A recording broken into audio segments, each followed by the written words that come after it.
சரி, நேரடியாக விஷயத்துக்குள்ள போயிடலாம். இன்னைக்கு நாம த லாஸ்ட் ஸ்பார்க் கதையோட 2வது எபிசோடான பழி சுமத்தப்பட்டவன் அதோட மையப்பகுதிக்குள்ள நுழைய போறோம். ஒரு எழுத்தாளர் எப்படி விறுவிறுப்பு உருவாக்குறார்னு இந்த அலசல்ல நாம ரொம்ப டீப்பா பார்க்கலாம். நீங்க யார காப்பாத்த உயிரை கொடுக்கறீங்களோ அவங்களே உங்களை அழிக்க நினைச்சா என்ன ஆகும்? யோசிச்சு பாருங்க. இது சாதாரண கேள்வி இல்லைங்க. இந்த மொத்த எபிசோடோட ஆணிவேரே இதுதான். நம்ம ஹீரோ கவியரசு சந்திக்க போற அந்த பயங்கரமான மன போராட்டத்தை இந்த கேள்வி ரொம்ப அழகா நமக்குள்ள விதைக்குது. இப்ப இதுல ரொம்ப சுவாரஸ்யமான விஷயம் என்னன்னா, நாம நேரடியா அந்த எழுத்தாளரோட அசல் கதை சுருக்கத்தையே, அதாவது அவரோட ப்ளூ பிரிண்ட்டையே பார்த்துட்டு இருக்கோம். ஒரு கதையில எப்படி எதிர்பார்ப்பையும் பயத்தையும் படிப்படியா ஏத்துறதுங்கிறதுக்கு இதுதான் நம்ம ரோட் மேப். கமோரபி கிராமத்தில் பதற்றம். இங்க நேரம் ஒரு பக்கம் ரொம்ப வேகமா ஓடிட்டு இருக்கு. நெருக்கடியோட காலக்கோடு, மேஜிக் கொஞ்சம் கொஞ்சமா குறையுது. கவியரசு கையில தீப்பொறி பற்றுது.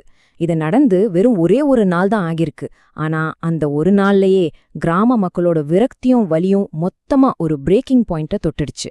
அந்த ரைட்டர் எப்படி இவ்ளோ ஷார்ட் டைம்ல டென்ஷனை எகிர வைக்கிறார்னு பாத்தீங்களா? மக்கள் எதிர்ப்பாக மாறுகிறார்கள். தங்களோட சக்திகள் திரும்பி வராத விரக்தியில மக்கள் என்ன பண்றாங்கன்னு பாப்போம். அவ அந்த முத்திரைய ஒளிரச் செய்ததிலிருந்து மேஜிக் மேலும் குறைந்து விட்டது. அவன் நமது சக்தியை திருடியவன். கிராமத்து முதியவரோட இந்த வார்த்தைகளை கேளுங்க. பயத்துல உறைஞ்சு போயிருக்கிற அந்த மக்களுக்கு தங்களோட துன்பத்துக்கு காரணம் சொல்ல ஒரு பலியாடு தேவைப்படுது. அதனால ரொம்ப ஈஸியா கவியரசுவ ஒரு திருடன்னு முத்திரை குத்திட்டாங்க.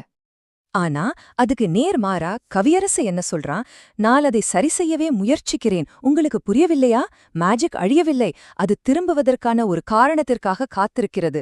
இது வெறும் வாதம் கிடையாது, அவனோட பரிதவிப்பு. ஒரு பக்கம் காப்பாத்த துடிக்கிற ஹீரோ, மறுபக்கம் அவனையே சந்தேகப்படும் மக்கள். கவியரசு எந்தளவுக்கு தனிமைப்படுத்தப்படுறான்னு இது ரொம்ப தெளிவா காட்டுது. கவசமணிந்த எதிரியின் தாக்குதல். கிராமத்துக்குள்ள நடக்கிற இந்த சண்டைக்கு நடுவுல திடீர்னு வெளியில இருந்து ஒரு பெரிய ஆபத்து வருது. பூமி அதிருது. திடீர்னு கவசமணிந்த ஒரு உருவம் கீழே இறங்குது. அவனோட ஆயுதம் நேரா கவியரசோட ஒளிரும் கைய நோக்கி குறிவைக்கப்படுது. அந்த எதிரி கிராம மக்கள் கிட்ட இருக்கிற பயத்தை தனக்கு ரொம்ப சாதகமா பயன்படுத்திக்கிறான்.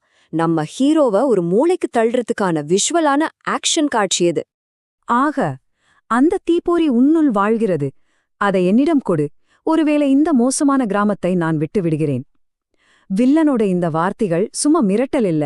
இது ஒரு கொடூரமான பேரம். தன்னை நம்பாத மக்களுக்காக தன் சக்தியை கொடுக்கணுமா?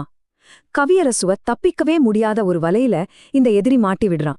உள்ளக அச்சுறுத்தல் வியஸ் வெளியக அச்சுறுத்தல். இது எதை அவ்ளோ சூப்பரா விளக்குதுன்னா, அந்த எழுத்தாளர் எப்படி 2 விதமான முரண்பாடுகளையும் ஒரே நேரத்துல கொண்டு வந்து பிரஷரை எகிர வைக்கிறாருங்கிறத தான். உள்ளே சொந்த மக்களோட பயம், வெளியே கொல்லத் துடிக்கும் எதிரி.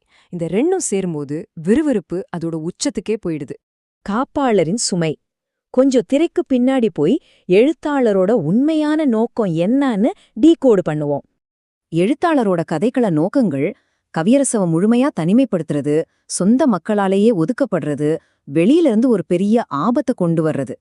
இங்க நாம கவனிக்க வேண்டிய முக்கியமான விஷயம் என்னன்னா, ஒரு கேரக்டரை இப்படி தனிமைப்படுத்துறது மூலமா அந்த கதையோட தீவிரத்தை எப்படி பல மடங்கு உயர்த்த முடியுங்கிறது தான்.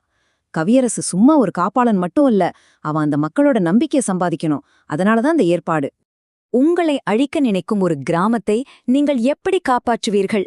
இந்த விளக்க பகுப்பாய்வை முடிக்கும்போது ஆரம்பத்துல கேட்ட அதே கேள்வியோட உங்களை விட்டு செல்றேன். யோசிச்சு பாருங்க, இந்த சாத்தியமே இல்லாத சூழ்நிலையிலிருந்து கவியரசு எப்படி வெளியே வரப்போறான்? அடுத்த பகுப்பாய்வுல இதுக்கான விடைய பார்க்கலாம். அதுவரைக்கும் சிந்தியுங்கள்.